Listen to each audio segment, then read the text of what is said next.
좌우 앞에 보면서 한번 인사합시다. 샬롬. 오늘 주제는 함께 고백합니다. 복이 있는 사람. 시편 1절에서 1절 3절인데 말씀 함께 읽기로 원합니다. 말씀 준비해주세요. 보이세요?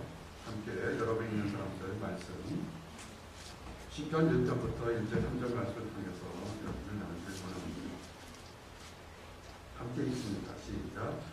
복이 있는 사람은 악인의 길을 쫓지 아니하며 죄인의 길에 서지 아니하며 오만한 자의 자리에 앉지 아니하고 오직 여호와의 율법을 즐거워하여 그 율법을 취하러 묵상하는 자로다. 저는 시냇가에 심은 나무가 시절을 쫓아 과실을 내주며 그 잎사귀가 마르지 아니함 같으니 그 행사가 다 행복하리로다. 아멘. 오늘 주제가 뭐라고요? 복이 있는 사람. 크게 합시다. 복이 있는 사람. 복이 있는 사람. 이제 여러분들에게 이제 이 교회를 놓고 지난 6주 이상 크게 기도하면서 하나님이 이 교회에서 잘하는 것과 이 교회에서 더 배워야 될 것들을 이렇게 보여주셨어요. 우리 오늘이 침제 순복음 교회로 바꿀까요? 하여튼 그 열정과 그 패션은 여러분들은 다 대단합니다. 우리 사모님들, 집사님들, 이렇게 나이 드신 5학년들 다 쳐다보시고요. 나는 청춘이야 한번 합시다. 나는 하나님 안에서 청춘이야. 기도하고 찬양하는 데 보면요, 이 앞에 찬양팀들보다 더 청춘인 것 같아요. 좋습니다. 하여튼 여러분들의 청춘, 그 젊은 패션은 계속 간직하시고요. 우리 김영호 목사님 또한 찬양팀들 참 고맙습니다. 열심히 찬양해 주셔서 감사합니다. 또 오늘 학기 말이고 또 다른 많은 일들 때문에 바쁜데 또 귀한 시간 이루하고 또 더 좋은 것을 위해서 이렇게 오신 여러분들 다 환영합니다. 이제 여러분들에게 그 열정 위에 든든한 집을 짓기 위해서 하나님의 지혜의 말씀을 하나하나 좀 풀어드리기를 원합니다. 그래서 오늘 주제가 시편의 말씀, 복이 있는 사람 주제를 풀기로 합니다. 그래서 계속해서 틈나는 대로 이 말씀을 강해드리겠습니다. 주제가 있습니다. 첫 번째 제목이 있습니다. 한번 화면 보시고 함께 고백합니다. 하나님이 허락하시는 복을 누리라. 신앙생활을 하다 보면 이런 분들이 계십니다. 나는 그냥 교회 가서 예배만 드리죠. 무슨 복을 받겠습니까? 세상적으로 받는 복, 물질, 환경, 건강 이런 거 생각하면 굉장히 터무시하는 사람이 있습니다. 굉장히 영지주적인 사고방식이고 반은 맞고 반은 좀 틀립니다. 그래서 오늘 여러분들에게 복을 받으라, 복 있는 사람 축복을 받으라 할 때 그 복이 뭔지를 좀 여러분들에게 설명을 해드리길 원합니다. 우리가 축복을 하면 축복은 세 가지 종류의 축복이 있습니다. 첫 번째 축복은 눈에 보이는 축복입니다. 이것은 세상 사람들, 믿지 않는 사람들, 또 우리 믿는 사람들이 늘 생각하는 세상적인 그런 물질의 축복, 우리 육신의 축복을 얘기합니다. 이건 일반 사람이 생각하는 것과 똑같습니다. 예를 들면 오래 사는 것, 건강하게 오래 사는 것, 물질이 많아서 좀 부유한 것, 환경이 변해서 존경과 칭찬받는 것, 이런 것들을 얘기합니다. 여러분 이런 축복 받기를 원합니까? 그러면 어떤 사람은 아멘 하는 사람이 있고 에이 이런 사람이 있어요. 아마 그것이 신앙적인 색깔 따라 다를 수 있습니다. 내가 우리 지난번에도 우리 목사님 큰 교회 하십시오. 우리 목사님 큰 교회 하십시오. 우리 청년들 잘 되십시오. 그러면 어떤 사람은 아멘 하는 사람이 있고 어떤 사람은 왜 교회에서 세상적인 복을 얘기할까 이렇게 하는 사람이 있습니다. 이거 하나가 우리가 유교적인 관점에서 있었기 때문에 세상적인 물질, 환경은 더럽고 영적인 것만 유익하다고 생각하는 그런 이율적인, 이중적인 가치관을 가지는데 하나 착각하고 있는 것이 있습니다. 세상의 건강, 물질, 환경 누가 주관하십니까? 하나님이 주관하십니다. 네, 맞습니다. 우리 오늘의 침례교 성도들 굉장히 똑똑해요. 박수 한 10개 드리겠습니다. 그래서 이런 물질의 축복도 하나님이 주신다는 사실을 인정하면 여러분이 보는 세계관들이 달라져야 됩니다. 그래서 우스갯소리로 이런 얘기를 했습니다. 여기야 좀 집값이 싸니까 큰 차이가 없지만 다른 곳은 비싼 곳에 있으면 집을 갖기로 원하는 다 희망을 합니다. 뉴잉글랜드 지역 사람들은 꿈이 마이홈을 갖기를 원합니다. 근데 투베드룸만 돼도요. 투베드룸 조그만 거 있으면 거기는 하프 밀리언입니다. 50만 불이 넘어요. 그러니까 웬만한 직장 생활에서는 투베드룸 자체를 갖지 못합니다. 그래서 제가 우스갯소리를 느꼈어요. 2베드룸 달라고 기도하지 말라. 최소한 4베드룸, 5베드룸을 갖게 기도하라 이렇게 했습니다. 왜냐하면 결혼했으면 자기 방, 배우자 방, 애기 있으면 애기 방 하나 쓰고, 한 방은 기도하는 방, 한 방은 사역자들 오거나 선교사님들 오거나 다른 방에 있을 때 그 방은 접대하는 방으로 써라. 내가 그렇게 기도해드렸다. 그럼 어떻게 됐어요? 큰 집 가지고 여러분 손님 접대하고 다 좋지 않겠습니까? 하나님께서 물질을 선하게 쓰는 것을 안다면 여러분의 기도가 좀 더 비전이 달라져야 됩니다. 더 큰 비전을 가게 됩니다. 근데 우리가 늘 어떤 판단을 할 때 판단의 가치는 성경을 보시기 바랍니다. 아멘. 성경에 없는 얘기를 하게 되면 여러분이 시간을 들이고 물질을 들이고 다른 걸 들여도 그것이 헛되게 되는 겁니다. 많은 상담을 하게 되면서 이런 것 질문들을 많이 보게 됩니다. 목사님, 제가 많은 시간을 들이고 정성을 들였는데 요새 마음이 불안하고 두렵습니다. 왜냐하면 내가 지금 하나님께 드린 것인지 아니면 세상에 드린 것인지 잘 몰라서 그렇습니다라는 그런 고민들을 합니다.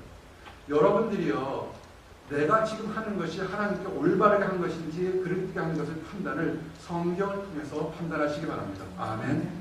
최소한 초등학교 교육만 받았으면 성경을 읽을 수만 있으면 90% 정도쯤은 어느 정도 이해할 수 있습니다. 성경에 난제들이 있습니다. 그런 것은 공부 잘하시는 우리 목사님들한테 물어보시면 됩니다. 성경이 이렇게 되어 있습니다. 잠언 3장 16절에 그의 오른손에는 장수가 있고 그의 왼손에는 무기가 있나니. 아멘. 예수 잘 믿으면 오래 산다는 거 믿으십니까? 아멘. 저 나이가 굉장히 젊어요. 생물학적으로 굉장히 좋습니다. 왜요? 주름 졌다고? 탁 한번 쳐요. 가볍게 잡고. 예전에 이런 프로그램이 있었어요. 저도 한국에 떠난 지 크게 오래돼서 이제 한국에서 무슨 프로그램 하는지도 모르고. 지난번에 그 스키 탄 것이 한국에서 유명한 그 스키였어요. 할아버지 나오는 것이. 난 그래서 우리 천재적인 것을 만들었다 생각했는데 그게 아니야. 어쨌든 간에 굉장히 잘했어요. 예전에 한국에서 이런 프로그램이 있었어요. 사람 찾기 그런 프로그램이 있었습니다. 은사 찾기 프로그램. 아주 오래전 얘기, 한 15년 전 된 것 같습니다. 유명한 탤런트나 유명한 그 운동선수가 나중에 유명해지면 고등학교 때, 초등학교 때 짝을 찾거나 선생님 찾거나 이런 프로그램이 있었습니다. 그때 기억나는 게 하나가 강구자 씨라고 있었습니다. 아시는 분들이 있으면 굉장히 유명한 이제는 월드 탤런트가 있어요. 우리 때는 중견이라고 했는데 이제 15년 지났을 때 월드 탤런트가 있을 거라고 봅니다. 굉장히 유명합니다. 근데 이분이 사람 찾기 프로그램에 나오는 거예요. 그런데 생각해보면 그분은 이미 너무 오래전부터 유명해져서 만날 사람 다 만났을 겁니다. 근데도 이제 방송국에서는 그래도 혹시 못 만난 사람이 있으면 한번 만나봅시다 그런 거예요. 이리저리 생각해보니까 옛날 학교 다닐 때 은사 선생님이 그 이후에 연락이 안 된 겁니다. 근데 이분이 아무리 생각해도 그분이 지금 살아계시면 90이 넘었을 텐데 혹시나 하고 그 은사 선생님을 찾겠습니다 얘기를 하는 거예요. 여러분 아시는지 모르겠어요. 지금 표현의 개정인지 모르겠지만 그 당시에는 강구자 씨는 굉장히 독실한 불교신자입니다. 찾아갔습니다. 추적팀들이 물어서 예전에 학적을 찾고 그 당시 선생님을 찾았더니 이분이 나중에 교장 선생님으로 정년퇴임하시고 있는 거예요. 집으로 가지 않고 찾아간 것이 어디면 어느 교회에 주일학교 있는 그런 곳을 찾아간 겁니다. 갔더니 보니까 90 넘은 그 옛날 교장 선생님이 아이들 데리고 열심히 노는 거예요. 그래서 반갑게 맞이했습니다. 멋지게 이제 오랜만에 다 늙어가서 중년이 넘은 사람과 90 넘은 할아버지가 만나서 얘기를 합니다. 사실은 서로들 얘기할 게 없잖아요. 너무 몇십 년 떨어져 있었으니까. 이렇게 얘기했습니다. 강구자 씨가. 우리 선생님은 어떻게 이렇게 젊으시니까, 건강하시니까, 90 넘어서도. 근데 많은 사람들이 그분이 불교시자인지 아는데 이 교장 선생님, 은퇴한 교장 선생님이 딱 방송에서 TV 같은 거 그러잖아요. 너도 예수 믿어. 그러면 건강해져. 저희 프로그램 아주 수십 년 됐는데도 정말 저기 합니다. 지금이요, 청년들 중에서는 담배 피우고 술 먹는 청년들도 있을 줄 압니다. 믿으려면 오지게 믿으시기 바랍니다. 나중에 믿게 되면 지금은 잘 티가 안 나요. 내 나이쯤 되게 되면 생물학적으로 5년은 더 젊어져요. 걱정하지 마시고. 10년 젊어지는 방법이 있습니다. 새벽 기도 나오세요. 새벽 때 호르몬이 유난히 많이 분비됩니다. 우리 청년들이 젊은 때 조로한 것처럼 보이는 게 뭐냐면 잠을 11시부터 최소한 11시 전에 자야 되는데 공부 때문에 못 자고 아니면 한국에 있는 인터넷 하나 11시부터 새벽 3시, 4시쯤에 자게 되면 그때 호르몬이 나와서 돼야 되는데 그때 다 놓쳐서 젊음이 망가지고 있는 겁니다. 그땐 자세요. 일찍 자게 되면 건강해집니다. 나중에 이거는 설교 아니니까 찾아오세요. 생물학적 관사니까 얘기해 줄게요. 그냥 오지 마세요. 뭐 들고 오세요. 하나님은 분명히 삶을 영위하는 가정에 축복 줬다고 했습니다. 이거 믿으시기 바랍니다. 한국에서 교육이 받게 되면 공부를 잘하거나 뛰어나면 너는 잘해서 하겠지만 조금 성적이 떨어지면 마치 인생이 다 포기한 것처럼 얘기합니다. 아니 그렇지 않아요. 난 수없이 많은 천재들을 가르쳐봤지만 걔들은 공부만 잘한 천재지 다른 거 잘한 건 아닌 겁니다. 사람마다 한 가지 시작은 잘하고 즐겁고 행복할 수 있는 특권들을 다 줬습니다. 아멘. 여러분들이 그걸 찾고서 기도해야 됩니다. 그래서 여러분의 땅에 받을 축복들을 여러분이 부르짖어야 됩니다. 신명기 28장 3절에서 6절에 보면 그렇습니다. 성읍에서도 복을 받고 들에서도 복을 받을 것이며 내 몸의 자녀와 내 토지의 소산과 네 짐승의 새끼와 소와 양의 새끼가 복을 받을 것이며 네 강주리와 떡반죽 그릇이 복을 받을 것이며 내가 들어와도 복을 받고 나가도 복을 받을 것이라. 아멘. 이 말씀 아는 청년들이 있어요? 이 말씀 들어봤습니까? 다 아는 것 같으네요. 잘 보세요. 이 말씀을 적용해서 여러분 기도하시기 바랍니다. 많은 청년들이 여기서 좀 초중고등학교 나왔으면 괜찮지만 유학 오게 되면 언어 문제 때문에 또는 학업 때문에 굉장히 스트레스를 받습니다. 주여 어찌하오리까? 그렇게 기도하면 어린아이 신앙입니다. 말씀 있으면 성읍에서도 복을 받고 들에서도 복을 받다고 얘기했으면 하나님 한국에서 주셨던 축복이 미국 땅 알링턴에서도 복을 주실 줄 믿습니다. 아멘. 기도하세요. 달라지기 시작합니다. 내가 들어와도 복을 받고 나가도 복을 받고 3년 후에 들어온다고 했어요? 대상 형제? 미안해. 진짜 이름 불러줄게요. 형제. 잡으세요. 하나님 내가 미국에 들어왔을 때도 복을 주고 안전하고 건강했으니까 이제 나갔을 때도 복을 받기 원합니다. 아멘. 이것이 여러분들에게 말씀이 있어야 됩니다. 그냥 주여 부르짖으면요 점점 단발마적인 비명이 됩니다. 말씀을 갖고 얘기를 하시기 바랍니다. 아이들을 키워보세요. 그냥 우는 애기들이면 엄마도요 싫어요. 근데 와서 엄마 이쁘게 얘기하면서 사탕 주세요 그러면 아이들 부모들이 주게 됩니다. 말씀을 두고 나가시기 바랍니다. 성도는 어디를 가든지 알라스카를 가든 적도를 가든 어디를 가든지 여러분 복을 받을 수 있습니다. 그리고요 하나님의 복을 받는 사람은 당대에 끝이지 않습니다. 자녀들에게까지도 넘어갑니다. 이런 질문들을 많이 합니다. 하나님, 목사님, 내가 지금 성령을 받은 건지 아닌지 헷갈립니다. 부흥집회 가서 몇 번 했는데 랄랄라 효과 꼬인 것 같기도 하고 예언하는 것 같기도 하고 뭐 같습니다. 이거 제대로 받은 겁니까? 아주 간단합니다. 첫 번째, 여러분의 삶에 축복의 씨가 열리거나 아니면 여러분의 받는 축복이 누구한테 간다고요? 자녀들한테 갑니다. 훌륭한 목회자, 훌륭한 성도는 뭘 보고 하냐면요. 그 사람의 당대를 비판하지 마시고 자녀들을 보세요. 김정 목사님 자녀들 참 잘 키웠어요. 아주 성인남들이 아주 멋있어요. 감사합니다. 여러분요. 나는 앞으로도 나는 우리 김정 목사를 내가 하이하지 않았어요. 앞으로 못 뽑는 사역자들은 만약 결혼하면 자녀들을 볼 겁니다. 사실입니다. 제가 보는 직장에서도 사람을 뽑을 때 보는 방법들이 있습니다. 여러분요, 신앙생활 잘하는 사람은 누굴 보면 아는 줄 아십니까? 자녀 보면 압니다. 저에 대한 신앙의 인격은 누굴 보면 아냐면 제 딸이 어떻게 하는지 보면 압니다. 축복은요, 흘러 넘치는 겁니다. 여러분이 지금 새벽을 깨우고 금요일 저녁을 깨우는 것이요, 지금 이제 살면 얼마나 잘 살겠습니까? 맞습니다. 앞으로 120년 더 살 줄 믿습니다. 아멘. 그런데 그 복이 차고 넘치는 게 누구한테 가냐면 자손들에게 넘쳐난다는 사실을 아시기 바랍니다. 아멘. 이제 세상의 복을 하나님 주셨어요. 두 번째 한번 따라 합시다. 감성의 축복. 세상의 축복은 물질로만 받는 것이 아닙니다. 물질이 아무리 많아도 사실은 가슴이, 마음이 힘들면 참 힘듭니다. 아무리 좋은 음식 먹어도 마음이 불편하면 돌멩이를 씹는 것과 똑같습니다. 성경이 그랬지 않습니까? 웃을 때에도 마음에 슬픔이 있고 즐거움의 끝에도 근심이 있느니라. 아멘. 아무리 많은 것을 가지고 있어도요, 이 마음이 평안하지 않으면 이거 행복하지 않습니다. 이것이 50년 전 때 만약에 선교사나 목회자가 얘기했으면 절대로 한국 사람들은 이해하지 못했습니다. 여러분 청년들이 이해하지 못해요. 우리 때는 먹고 사는 거에 문제가 있었어요. 진짜로 밥 한 끼 먹으면 1년에 가장 좋은 날이 생일날 미역국에다가 고기 미역국에다 쌀밥 먹으면 행복한 그게 전분날이 있었어요. 삼겹살 먹으면 그날은 굉장히 잔치하는 날이었어요. 전혀 이해를 못해요.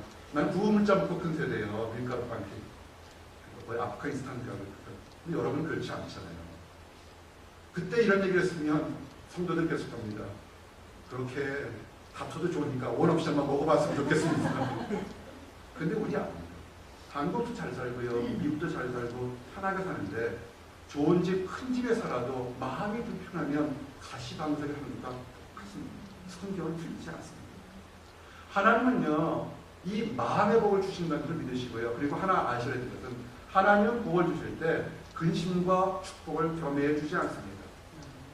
많은 사람들이, 이 동양 사람들, 특히 한국 사람들이 어떤 걸 기뻐할 때 땡큐를 못합니다. 왜 그러냐면 어릴 때부터 알게 모르게 배우는 게 뭐냐면 호사다마 또는 세용지마, 좋은 일 이유님에도 나쁜 일이 있을 수 있고 나쁜 일로 좋은 일이 있을 수 있으니까 우리는 겸손하는 세상적인 역사일지 모르겠지만 잘된 것을 잘됐다 하지 못하고 못된 것을 또 이렇게 은폐하는 그런 버릇들이 있습니다. 성경은 그렇지 않습니다. 성경은 잘되면 더욱 잘되는 쪽으로 나가는 것이 하나님의 뜻입니다. 잠언 10장 22절에 뭐라냐면 여호와께서 복을 주심으로 사람으로 부하게 하시고 근심을 겸하여 주지 아니하십니다. 아멘. 요새 공부 잘하셔서 장학금 받으셨습니까? 아이고 다음 학기는 어쩌니? 아이 그러지 마세요. 더 큰 꿈을 가지고 더 큰 비전을 거치고 나가시기 바랍니다. 아멘. 하나님은요 복 주시고 화 주셔서 이렇게 사람을 장려하지 않습니다. 그렇게 하는 것은 그 마귀들이 하는 겁니다. 하나님의 축복은, 이 가슴의 축복은 세상의 물질에 많고 적음과는 상관이 없습니다. 그래서 때로는 한 물질이 적어도 우리는 행복해질 수 있습니다. 그런데 이렇게 가슴의 축복, 감성의 축복을 받는 사람은요, 나만 기쁜 것이 아니라 다른 사람들에게 전파되는 그런 축복이 있습니다. 좋은 향기를 안에 품은 사람은 그 옆에 있는 사람도 그 향기를 맞춰서 즐거워하는 것처럼 옆에 축복이 나갑니다. 여러분 하나님 안에서 성령의 축복을 받으셨습니까? 아멘. 하나님의 영을 받으셨습니까? 아멘. 그러면 여러분의 기쁨이 다른 사람들에게도 전달됩니다. 한 번쯤 늘 생각해 보실 때 내가 정말 하나님의 자녀인지 후회 많이 할 때 내가 하나님의 자녀라면 내가 딱 서 있으면 옆에 사람들이 기뻐하는 사람이 있습니다. 친구들 중에 그런 사람이 있어요. 말이 별로 없는데도 가만히 있으면 괜히 있는 얘기 없는 얘기 다 하고 싶고 중얼중얼 얘기하고 마음 편한 그런 사람들이 있습니다. 왜냐하면 그 사람 가슴이 따뜻한 감성의 축복이 많기 때문에 다른 사람들이 감동하는 겁니다. 우리 온누리 교회가 펄펄 끓는 열정과 함께 이렇게 따뜻함이 넘치길 원합니다. 아멘. 이렇게 되면요 정말 물질이 적어도 행복합니다. 잠언 17장 1절에 마른 떡 한 조각만 있고도 화목하는 것이 육선이 집에 가득하고 다툰 것보다 나으리라. 아멘. 먹을 거 달랑 하나 있어서 나는 없더라도 고기가 지천 걸려서 썩어나가서 먹어나가면서도 싸우는 것보다는 낫다는 겁니다. 여러분이 이 하나님께서 우리에게 감성을 축복을 준다는 사람은 이제는 세계관이 달라지게 됩니다. 지금 물질이 적고 내가 뜻한 일이 안 된다고 해서 실망하거나 낙심할 필요가 하나도 없습니다. 왜냐하면 우리에게는 감성을 축복을 위해서 더 좋은 것을 주겠다는 하나님을 바라보기 때문에 세계관이 달라질 수밖에 없게 되는 겁니다. 시편 43편 5절에 이렇게 됐습니다. 내 영혼아 네가 어찌하여 낭망하며 어찌하여 내 속에서 불안하여 하는고 너는 하나님을 바라라. 나는 내 얼굴을 보시는 내 하나님을 오히려 찬송하리로다. 아멘. 유학생활 오고 이민생활 오게 되면 성경 말씀에서 아주 구구절절히 느껴지는 그 기도문이 하나 있습니다. 물론 집안이 부유한 사람은 모르겠지만 와서 새롭게 사업을 시작하거나 하게 되면 주기도문에 일용할 양식을 주옵시고 우선 퍽 하고 눈물을 흘리게 됩니다. 요새는 한국에 잘 살아서 빵 때문에 눈물을 흘려 기도해보는 사람은 별로 없을 겁니다. 미국 오니까 눈물을 흘려 기도하고서 빵 받고서 얼마나 감사한지를 모르겠어요. 일 안 하면 누가 빵을 갖다 줍니까? 정말 감사합니다. 힘드신 적 있습니까? 내일 어떻게 될지 모릅니까? 그런데 잘 보세요. 혹시 마음에 불안한 사람 있으면 똑같이 질문합니다. 왜 불안합니까? 아니, 내가 지금 마음이 힘들어서 불안합니다 라고 얘기하면 성경을 잘 모르는 거고 신앙생활이 어린 겁니다.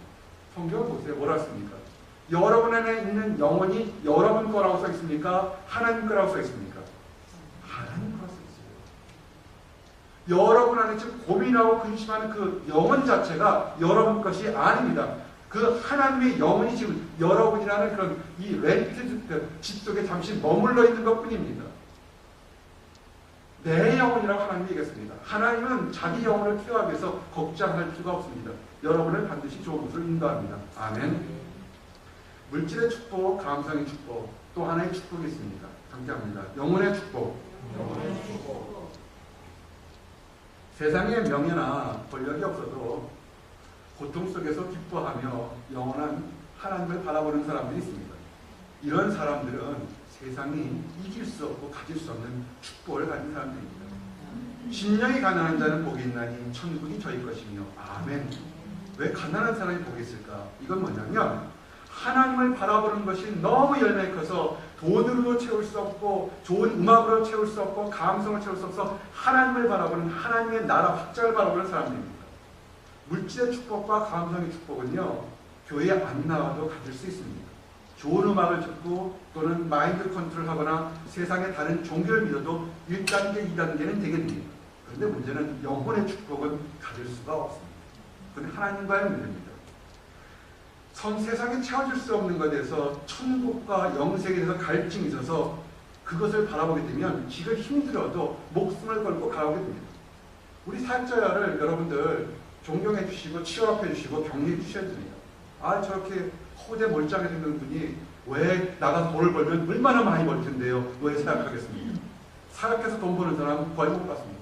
사역해서 돈 벌면요, 그건 좋은 목자는 아닙니다. 근데 그들이 말하는 건 뭐냐면 내가 돈을 벌고 사역하는 것이 아니라 하나님 나라를 확장하고 하나님께 칭찬받겠다는 그 일념 하나로 지금 달려나가는 겁니다. 그거는 세상을 갖다 줘도 그 갈증을 채울 수가 없습니다. 이런 사람들 뭐라고 했습니까? 의에 줄이고 목마른 자는 복이 있나니 저희가 배부릴 것이요. 아멘. 저는 오늘 이것이 세 번째 설교입니다. 아침 새벽 예배 설교하고요, 신방 가서 오늘 설교했고 또 다른 설교. 힘들어요. 육신자로 보면 힘듭니다. 아침 새벽 4시부터 일어나게 됩니다. 근데 안 힘듭니다. 왠지 아십니까? 말씀을 전할 때 듣는 사람들이 함께 아멘하고 오늘처럼 찬양해 주게 되면 어딘지 모르는 새로운 힘이 절로 나올 수밖에 없습니다. 원하시면 초회할 수도 있습니다. 할까요? 저도 원하시지 않는 것 같아요. 하나님의 공의를 사모하는 사람들은요, 어떤 핍박과 환난이 와도 두려워하지 않습니다. 히브리서 11장 36절에서 38절 보니까 어떤 이들은 희롱과 채찍질 뿐만 아니라 결박과 옥에 갇히는 시험도 받았으며 돌로 치는 것과 톱으로 켜는 것과 시험과 칼에 죽는 것을 당하고 양과 염소의 가죽옷을 입고 유리하며 궁핍과 환난과 학대를 받았으니 이런 사람은 세상이 감당치 못합니다. 아멘. 예수 믿는 것, 하나님 때문에 세상에 핍박받는 사람, 세상이 이길 수 있을 것 같습니까? 이기지 못합니다. 이런 사람들은 세상이 감당치 못하는 사람입니다. 하나님을 위해서 자기 것을 내려놓는 사람들, 이들은 바보가 아닙니다. 이들은 지혜로운 사람들입니다.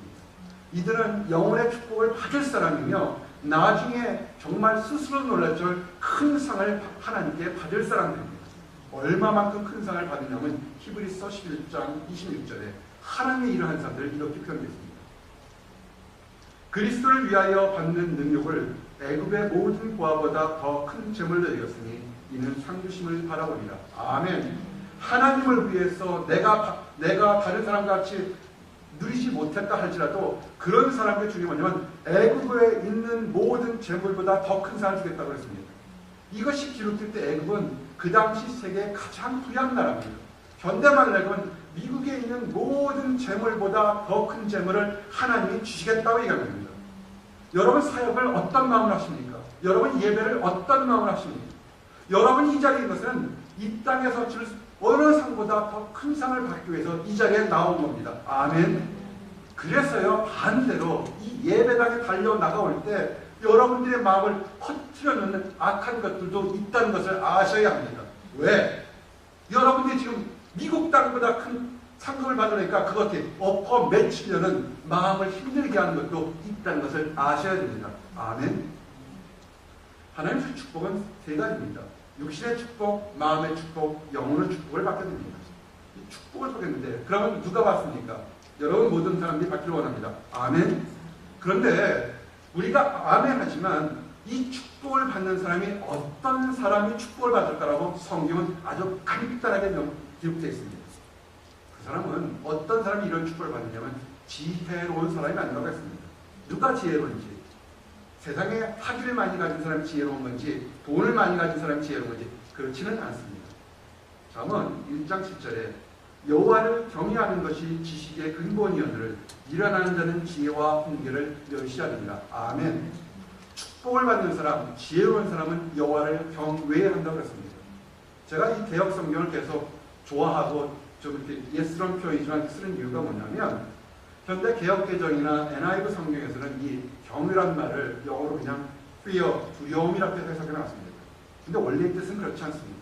원래의 뜻은 fear and respect, 두려움과 존경이라고 같은 말이 있습니다. 신앙생활을 해보면 해볼수록 하나님은 존경받기에 합당한 분입니다. 또한 하나님은 조금이라도 성도가 잘못되면 아주 엄격하게 바로잡으려고 하는 그런 무서움이 있다는 사실도 알아야 됩니다.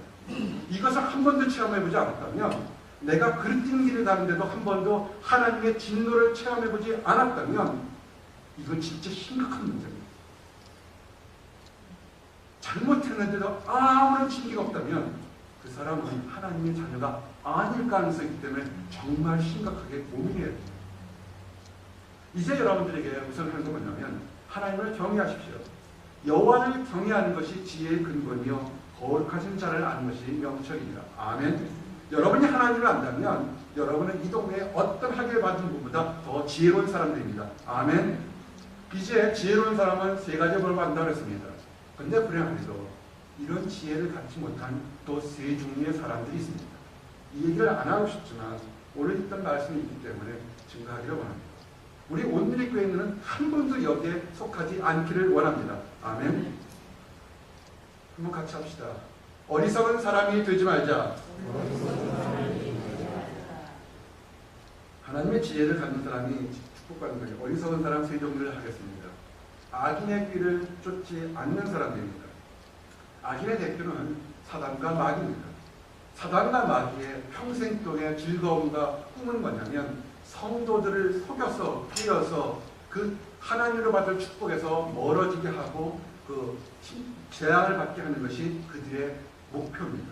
그 성도는, 우리 하나님 믿는 사람은 이런 꼬임에 넘어가면 안 됩니다. 특별히 근데 마귀가 성도를 속일 때, 하나님의 백성을 속일 때 패턴이 있습니다. 뚜렷한 양식이 있습니다. 이것은 창세기 3장이죠. 창세기 때부터 내려오는 패턴이 있습니다. 여호와 하나님이 지으신 들짐승 중에서 뱀이 가장 간교하더라. 뱀이 여자에게 물어 가로되 하나님이 참으로 너희더러 동산 모든 나무의 실과를 먹지 말라 하시더냐. 아멘. 이거는 하나님이 얘기했습니다. 아담과 하와보고 저 나무의 그 선악을 알게 하는 나무 열매를 따먹지 마라. 그러면 죽으리라 그랬습니다. 사랑하는 성도 여러분, 주의하시기 바랍니다. 속이는 자, 이 마귀는요, 그냥 말도 안 되는 거짓말을 가지고 속이지 않고요, 하나님의 말씀을 들어서 속입니다. 여러분이 영적 분별력이 있어야 돼요. 내가 지금 만나는 사람이, 내가 지금 듣고 있는 얘기가 하는 얘기인지 속이는 얘기인지 분별할 수 있어야 됩니다. 하나님이 명령하신 것과 그 명령한 목적을 마귀는 다 하지 않았습니다. 왜냐하면 그냥 먹지 말라 하냐 그것만 했지 왜 먹지 말아야 되는지에 대한 얘기를 하지 않습니다. 그걸 먹으면 죽으리라고 얘기했던 것, 그 다음에 다른 하나님 뜻들을 다 얘기하지 않습니다. 왜냐하면 마귀도 하나님의 뜻을 다 알지 못합니다. 알고 하더라도 얘기하고 싶지 않은 것이 그렇습니다. 근데 이렇게 작은 꼬드김에 넣어지면 성도들이 타락의 길로 들어가기 시작합니다. 창세기 3장 6절에 그 순서가 이렇습니다. 여자가 그 나무를 본즉 먹음직도 하고 보암직도 하고 지혜롭게 할 만큼 탐스럽기도 한 나무인지라 그 여자가 실과를 따먹고 자기와 함께한 남편에게 주면 그도 먹은지라. 아멘. 여기서 사람들의 실수가 있었습니다. 하나님이 명령하신 것이 뭐였습니다? 따먹지 말라 그랬습니다. 그리고 뱀은 따먹어도 괜찮다, 죽지 않는다 그랬습니다.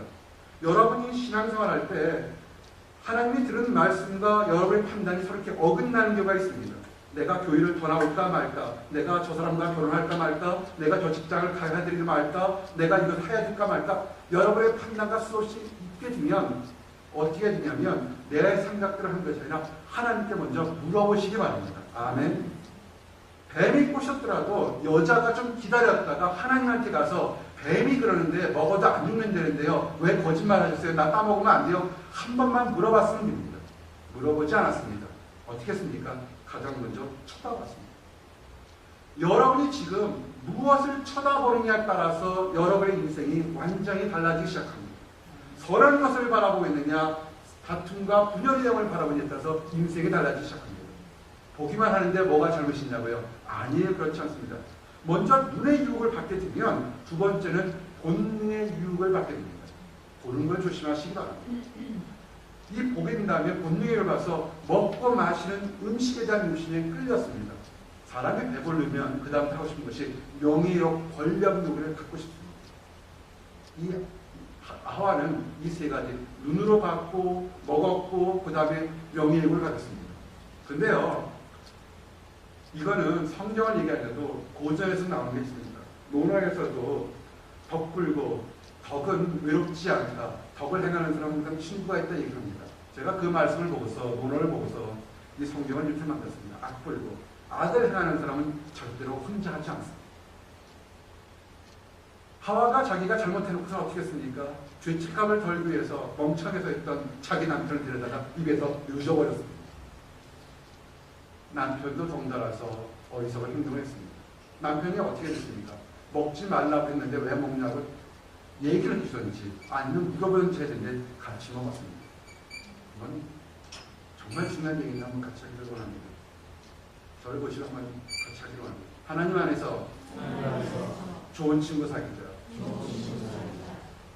여러분이 인생의 승리는 아주 간단합니다. 하나님 안에서 좋은 친구 사귀시기 바랍니다. 친구 그러면 어떤 사람은 초등학교 친구, 중학교 친구, 대학 친구, 아니면 여기 와서 만난 10년 뒤, 20년 뒤 갑니다. 좀 시니컬할지 모르겠지만 친구 아닙니다. 써만데라이노, 그냥 내가 알고 지내는 하는 사람입니다. 친구는 뭐냐면 나의 영적 성장을 도와주고 훈계해주는 사람이 그 사람이 친구입니다. 내가 잘못된 데서도 입 닦는 아무 소리 하자면 그 사람은 친구가 아니라 내가 망하기를 원하는 사람이 그런 악한 사람이 될 수 있습니다. 여러분, 복 받고 싶기를 원하십니까?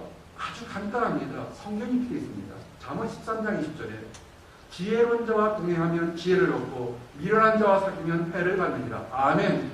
하나님 말씀에 지혜로운 사람과 함께 있으면 덩달아서 축복받습니다. 그래서 여러분들 복수 먹으러 갈 때, 원래 또 그 복수 먹을 때 지혜로운 사람과 같이 다니시기 바랍니다. 아멘. 그럼 축복이 어떻게 옵니까? 같이 넘치게 되어 있습니다. 이거 왜 나하고 복수 먹자 그런 사람 하나도 없나요? 내가 지혜롭게 안 되겠나요? 미련한 자와 다니시 마시기 바랍니다. 덩달아서 힘든 일을 겪게 됩니다. 이거 수없이 많이 제가 지난 수십 년 동안 목표하면서 지켜봤습니다. 똑같이 학교를 입학하거나 똑같이 직장을 입학했을 때 그들이 사귀는 친구가 어떤 종류의 친구가 돼서 금방은 티가 안 나고 5년, 10년이 지나면 이만큼 완전히 다른 것으로 일어나는 것을 굉장히 보게 됩니다. 이것은 세상의 지식하고는 상관없습니다. 하나님의 지혜라는 것을 그렇습니다. 아담은 하와의 어리석음을 바로 잡아줘야 되는데 바로 잡지 못했습니다. 오히려 함께 심정적으로 그 악한 행동에 동참했습니다. 어떻게 됐습니까? 시작은 누가 했습니까? 하와 여자가 했습니다. 벌은 누가 받습니까? 아담이 받습니다. 여러분 이거 하셔야 됩니다. 하나님이 징계를 받아서 어떻게 했습니까? 그 좋던 에덴 동산에 쫓겨났고 평생 동안 땀 흘려 일해야 수고하고 먹고 사는 그런 징벌을 받았습니다. 사랑하는 성도 여러분, 혹시 여러분 주변에 여러분을 사랑하거나 여러분이 사랑하거나 또는 좋은 친구가 있다면 그 친구가 영적으로 지금 다운되고 그릇된 길을 간다면 그들에게 바른 말을 해줘야 됩니다. 바른 말을 하지 못한다면 그건 친구가 아닙니다. 목회자도요, 성도들의 귀를 좋게 하는 목회자, 분위기를 띄우는 목회자 아닙니다. 그건 사기꾼입니다. 심한 경우는 사기꾼입니다. 투자하지 마십시오. 지금은 기분 좋아서 모르겠지만 1년, 2년, 5년, 10년 추가하면 내가 속았구나 생각해서 일을 빠득빠득 가는데 그거 빠득 깔아봤자 좋을 거 하나도 없습니다. 치과밖에 갈 게 없습니다. 잠언 13장 24절에 뭐라고 했습니까? 초다를 참아 못하는 자는 그 자식을 미워합니다. 자식을 사랑하는 자는 그 인신이 징계하리라. 아멘. 초다는 채찍질과 훈계를 이깁니다. 정말 자식을 사랑하면 아이를 키워보신 분들은 압니다. 내 자식을 누가 손을 댑니까? 그런데 자식을 사랑하기 때문에 때로는 정말 잘못하면 정말 힘들지만 부모 가슴은 정말 힘듭니다. 힘들지만 잘못했다고 징계하거나 때로는 매를 들 때가 있습니다. 진정한 친구라는 그런 것입니다. 하나님의 음성을 들을 기가 없으면요, 그는 어리석은 사람들입니다. 이런 사람들은요, 자기가 많이 노력했지만 결국 그 어리석음 때문에 하루아침에 다 무너뜨립니다. 작은 목자 얘기 아닙니다. 잠언 14장 1절에 정확하게 기록되어 있습니다. 무릇 지혜로운 여인은 그 집을 세우되 미련한 여인은 자기 손으로 그것을 허느니라. 아멘. 여러분, 지혜로우셔야 됩니다. 지혜로운 것은 이 악한 띠를 속지 마는 것이 지혜로운 겁니다. 두 번째 함께 하시기 바랍니다. 죄인의 길에 동참하지 말자. 사실은 꼬임에 넣어서 속은 사람은 뭐하지만 이제는 한 단계 더 나가서 지혜가 부족해서 자기가 속아서 그릇돼서 자기 스스로 벌 받는 그 문제도 이제는 의도적으로 하나님의 나라를 대적하는 사람들이 있습니다. 이런 사람들은 진정으로 어리석은 사람들입니다. 이런 사람들은 혼자 하지 않습니다. 파단을 짓습니다. 무리를 만듭니다. 이 사람들은 정말 어리석은 사람입니다. 모세가 하나님으로부터 약속을 받았습니다. 저기 보이는 가나안 땅을 내가 너에게 주겠다. 이것이 너에게 축복의 땅이고 거기는 젖과 꿀이 흐르는 땅이다. 가라 그랬습니다. 모세가 굉장히 완벽주의적인 사람입니다. 들어갈 수 있지만 더 확실하게 하기 위해서 12명의 정탐꾼을 보내서 보내왔습니다. 근데 돌아왔을 때 얘기가 다릅니다. 10명은 거기는 말도 안 되는 땅이다. 우리는 거기 가면 다 죽는다고 얘기했습니다. 2명은 저것은 하나님 신 땅이다. 우리 올라가자고 했습니다. 근데 여기 하나 주의할 것은 하나님의 일은 민주주의가 아닙니다. 10명 대 2명, 10대 2이기 때문에 세상적인 관점은 10명에 따른 것을 따라가는 것이 옳을지 모르겠지만 하나님의 일은 그렇게 하는 것이 아닙니다. 1000명이 부르짖고 1명이 부르짖어도 올바르게 하나님 말씀을 부르짖지 않는다면 거기를 따라가는 것이 하나님의 일인 것입니다. 속지 마시기 바랍니다. 그들이 10명을 적어서 또 무슨 얘기를 하냐면 이제 모세의 지도력에 대항했습니다. 누가 너를 장관으로 세웠느냐, 누가 너를 지도자로 세웠느냐. 이제 10명이 2명보다는 10명이 낫고 10명이 그 부족들을 다 들어서 이제는 모세를 치려고 합니다. 그때 하나님께서 이렇게 파당짓고 무리를 지어서 이간질하는 사람들을 하나님은 가장 심판하십니다. 주의하셔야 됩니다. 하나님의 일은요, 숫자가 많아서 되는 것이 아니라 하나님 앞에 헌신된 사람들이 하는 것입니다. 아멘. 민수기 14장 37절 모세의 보냄을 받고 땅을 탐지하고 돌아와서 그 땅을 악평하여 온 회중으로 모세를 원망케 한 사람 곧 그 땅에 대하여 악평한 자들은 여호와 앞에서 재앙으로 죽었고. 아멘. 모세가 죽이지 않았습니다. 하나님이 죽였습니다. 작은 목자는 온누리 침례교회에 대해서 비전이 있습니다. 700명의 성도들을 키우기를 원합니다. 그런데 또 다른 정말 가슴이 벌렁벌렁 뛰는 큰 꿈이 뭐냐면 70명의 사역자들과 목회자를 꿈꾸는 것을 얘기를 합니다. 그 70명의 후원하는 사역자와 선교사 중에서 앞으로 5년에 10년에 20년에 이 세계를 뒤엎는 훌륭한 목회자가 나올 것을 생각한다면 이거는 엄청난 일인 겁니다. 사람이 많은 게 중요한 것이 아니라 제대로 된 사람 한 사람을 키울 수 있다면 우리는 성공한 사람입니다. 아멘. 지혜가 없고 잘 모를 때요, 입을 다무시고 기도하시기 바랍니다. 하나님, 나에게 지혜를 주시어 기도하시기 바랍니다. 이 입에서 나오는 말이 세상을, 여러분의 운명을 다르게 합니다. 잠언 13장 2절에 사람은 입의 열매를 인하여 복록을 누리거니와 마음이 괴사한 자는 강포를 당합니다. 아멘. 부정적인 얘기 하지 마십시오. 남에게 해치는 얘기하는 말 하지 마시기 바랍니다. 말할 때는 시원할지 모르겠지만 미안합니다. 그 말이 30배, 60배, 100배에 대해서 그렇게 말하는 사람을 친다는 사실을 아십니까? 우리가 얘기할 때 이렇게 합니다. 서로 싸우게 되면 그래 네가 잘못했어라고 얘기합니다. 손가락질합니다. 100% 거짓말이 아닙니다. 뭔가 잘못한 것이라 손가락질합니다. 이 손을 잘 보시기 바랍니다. 한 사람은 또 잘못한 사람을 가리킵니다. 그런데 한 손가락 누굴 가리키냐면 하나님을 가리킵니다. 그리고 나머지 세 손가락은 어디 가리킵니까? 나를 가리키고 있습니다. 우리가요 말로 주먹으로 치고 싸울 때는 한두 명 싸울 수 있지만 말로 어떻게 이 말을 정말로 성도들은 주의해야 됩니다. 여기서 12명, 10명의 사람들이요 그게 그렇게 모세를 갖다 멱살잡이고 사기꾼 그러지 않았습니다. 첫 번째는 말로 모세가 이 지도력을 해방했을 때 하나님이 그 사람들을 죽였다는 것을 아셔야 됩니다. 이 화당 짚고 말하는 거 정말 주의하셔야 됩니다. 이제 세 번째, 한 단계 더 나간 사람이 있습니다. 오만한 사람입니다. 이제는 어리석고 화당을 짓는 거라서 이제는 자기가 뭐가 된 것처럼 교만한 사람들이 있습니다. 이 사람은 정말로 심각한 죄 중에 가장 심각한 겁니다. 교만은 패망의 선봉이며 거만한 마음은 넘어짐의 앞잡이입니다. 하나님이 가장 싫어하시는 것은요 교만한 겁니다. 그래서 우리가 신앙생활에서 겸손한 사람을 마음이 겸손한 사람이 가장 하나님께 칭찬받는 겁니다. 잠언 22장 4절에 겸손과 여호와의 경외함의 보응은 재물과 영광과 생명이라. 아멘. 우리 성도들 중에서 겸손한 사람이 있습니다. 같은 말을 하고 싶어도 말을 꾹꾹 참으면서 겸손하게 하는데 그런 사람들이 받을 축복이 뭔지 아십니까? 에이 저 사람은 말도 못해 마음대로 해도 돼 이렇게 후대접 하는 건 아니. 성경을 잘 보십시오. 재물을 얻고요 영광을 얻고 영생을 얻는다. 삼박자 축복을 받습니다. 겸손하시기 바랍니다. 아멘. 이제 마지막 말씀입니다. 한 사람은 지혜로운 사람을 소개했고 한 사람은 어리석은 사람들을 소개했습니다.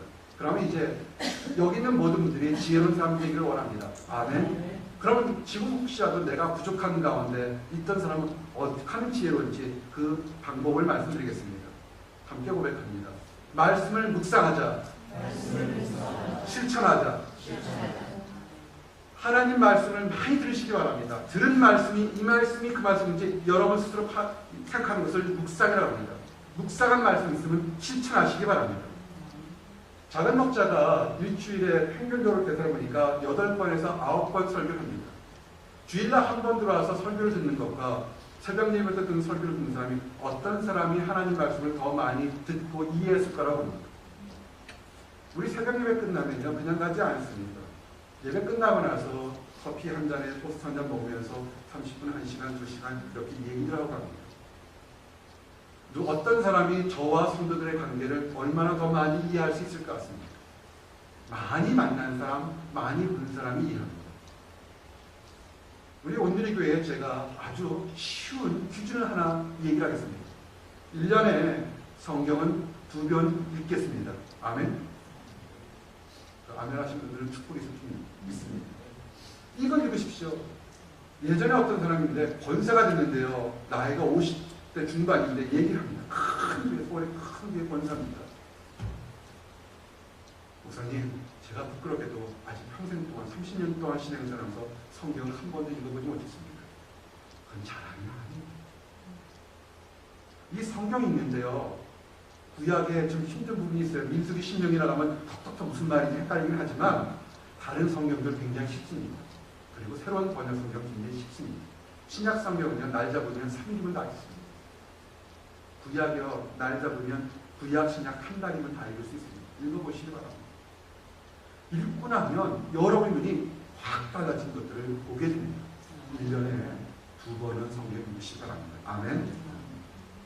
이제 성경 말씀이 많아야 여러분이 축복을 받습니다.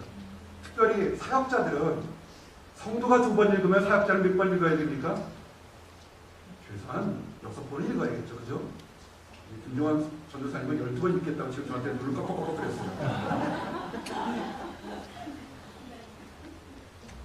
성경 다 읽으신 분 있으면 얘기하시기 바랍니다. 선물 드리겠습니다. 이건 주일날도 얘기했지만 성경을 신약을 통독하거나 구약을 통독하시면 얘기해 주시면 귀한 선물 하나 드리겠습니다. 오늘 시편 1절에서 2절 말씀을 하면 오직 여호와의 율법을 즐거워하며 그 율법을 주야로 묵상하는 자로다. 아멘. 복 있는 사람은 뭐냐면 이 말씀을 즐거워서 아침도 저녁에도 말씀을 읽는 사람이 복 있는 사람이라 했습니다. 이 말씀을 묵상하고서 또 그 복이 뭔지 실천하는 사람은 어떻게 하냐면 사막 한가운데서 자라나는 그 오아시스의 나무처럼 축복을 받는다고 했습니다. 실천하는 사람들은 물가에 심어진 나무처럼 복을 받는다고 얘기했습니다. 오늘 읽었던 시편 1편의 3절 말씀이 이렇게 되어 있습니다. 저는 시냇가에 심은 나무가 시절조차 과실을 맺으며 그 잎사귀가 마르지 아니함 같으니 그 행사가 다 형통하리로다. 아멘. 여러분 성경을 잘 보세요. 이 묵상하시는 법을 좀 배우셔야 됩니다. 저 시냇가에 심은 나무가 어떻게 심겨졌습니까? 나무가 뿌덕뿌덕 걸어가서 시냇가에 가서 딱 있으면서 나 여기가 좋으니까 여기 살래 그랬습니까? 아니 그렇지 않았습니다. 저 나무가 광야에 있던 산속에 있던 어디 불모지 있다 할지라도 마치 하나님 말씀을 묵상하면 하나님이 탁 잡아서 가장 좋은 그 물가 있는 곳에다 탁 심어놨다는 얘기입니다. 지금 여러분이 힘들거려도 하나님 말씀 듣고 하나님 도와주셔 그러면 힘든 곳에서 가장 좋은 걸 뽑아서 그 뿌리를 뽑아서 가장 좋은 곳으로 옮겨놨다고 얘기를 하는 겁니다. 우리 성도님들 한 분도 한두 분한테 들어오는 입구에 이쁘게 화분이 심어놨는데 아무도 얘기를 안 해주시네요. 그 잡초가 우거져서 뽑아서 새거 갖다 심어놨는데 그거 심느라고요. 냄새 그 밑에 썩은 것들이 너무 많아서 다 했습니다. 그러면서 죽은 나무도 옮겨 심고 다 했습니다. 여러분 지금 다 죽은 것 같습니까? 그렇지 않습니다. 말씀만 잡으면요 하나님이 가장 좋은 곳에 옮겨놓고요 요 앞에 있는 화분은 거금을 들여서 가장 좋은 거름 사다가 지금 넣는 겁니다. 그 꽃이 이렇게 이쁘게 피고 있는 겁니다. 말씀을 주의해 보십시오. 축복된 말씀은 하나님 안에서 내가 말씀만 삼하게 되면 여러분의 환경을 옮겨 놓겠다고 약속했습니다. 아멘. 아주 간단한 거예요. 말씀을 읽으십시오. 말씀을 뭐라고 하면 여러분의 문제가 해결된다는 겁니다. 이제 말씀을 정리합니다. 긴 말씀했습니다. 복이 있는 사람, 하나님이 허락하는 복을 누리시기 바랍니다. 세상 축복 누리십시오. 당당하게 달려가십시오. 그러면서 내가 왜 하나님께 달라는지 그 이유를 생각하시기 바랍니다. 물질의 축복받기 원합니다. 그리고 감정의 축복, 마음이 평안하기 원합니다. 그리고 천국을 바라보는 영혼의 축복받기 원합니다. 우리가 결코 성경에서 나오는 어리석은 사람들이 되지 않기를 원합니다. 악한 사람들, 와서 속닥속닥하는 사람들 얘기 듣지 마시기 바랍니다. 그리고요, 설사 들었다 할지라도 파당 듣는 곳엔 절대로 가지 마시기 바랍니다. 설사 파당 듣다 할지라도 입 밖에 거친 얘기는 절대로 하지 마시기 바랍니다. 아멘. 할렐루야. 입을 막는 방법은 뭐냐면 말씀을 묵상하면 됩니다. 그리고 실천하시면 여러분이 축복을 받게 됩니다. 그래서 다 좋은 성도들 그리고 축복받는 직접한 성도들 되기를 예수님 이름 받들어 축원합니다. 아멘. 기도하겠습니다. 하나님 감사합니다. 주님께서 우리에게 복 있는 사람이 누군지를 깨닫게 하심이나요. 감사합니다. 아버지 우리 모든 성도들이 주님 안에서 축복을 갖고 누릴 수 있도록 인도하여 주시옵소서. 감사드리고 예수 그리스도 받들어 드렸습니다. 아멘.